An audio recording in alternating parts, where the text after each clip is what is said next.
All right, now we're going to get into the fights. Now we're going to get into the fight. All right, let's go. All right, you got Gervonta Davis versus Ryan Garcia coming up.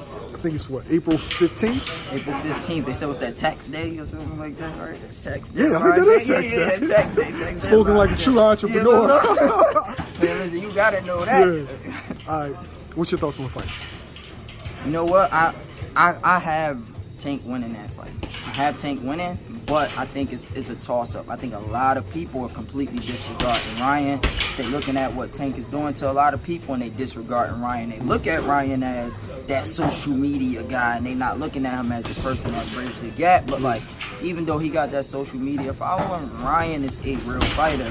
He had real amateur pedigree. He fought a lot of top amateurs and people who are top pros right now. You're not getting to that level without a skill set and a certain skill set. And I think his height, his reach, that power, and that speed can pose problems for Tank. I think we've seen glimpses of it with somebody like, who was it, Mario Barrios. Yeah, like you've seen the glimpses of where Tank can sometimes be outboxed and he'll have to get a little desperate. When he get desperate, will that speed and some of that skill set from Ryan, play to his advantage? Or will it not, because he keep that chin up in the air and he get caught with a big shot?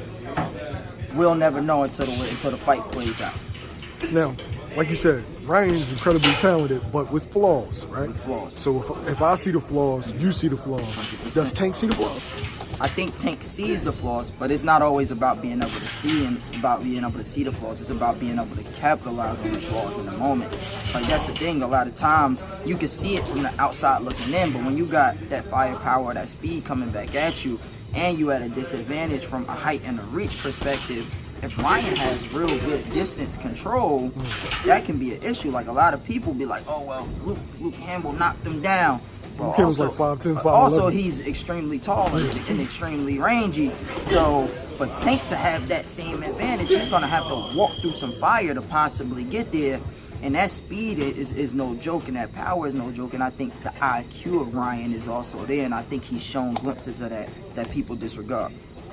Now, we've seen Ryan one-punch guys, and not just somebody's, oh, that's a lucky punch. Nah, No. Timing, he got Fortuna with a punch that I didn't even see in real time, right?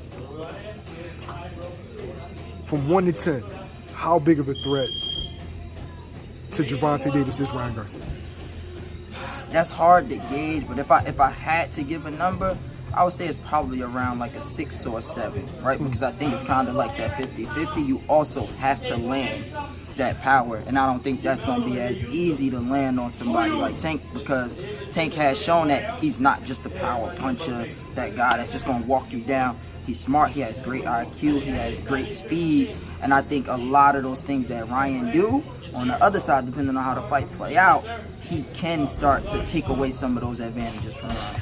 It seems like, my perspective, both of them are underrated. Like, Ryan's ability is underrated. People don't look at him as a real boxer. Tank's boxing skills underrated. People just look at him as a dynamite puncher. 100%. So, like, the thing is what I do, and this is what a lot of people in the boxing world don't do. They don't look at what a person did in the amateurs. And while the amateurs is erased when you turn pro, that experience that you learned isn't. Right? So the thing is like, I've seen Tank fight in person since an amateur, and I remember the days when he was extremely slick. He used his feet, he boxed a lot of head movement. He didn't do that early on in the pros, but since people didn't see those amateur fights or follow him, they don't know that he is a boxer first. But then when got to the pros, he just had a crazy punch. So, like, if you could stop him and knock him out, why not? But that skill set is real, and I think a lot of people disregard it.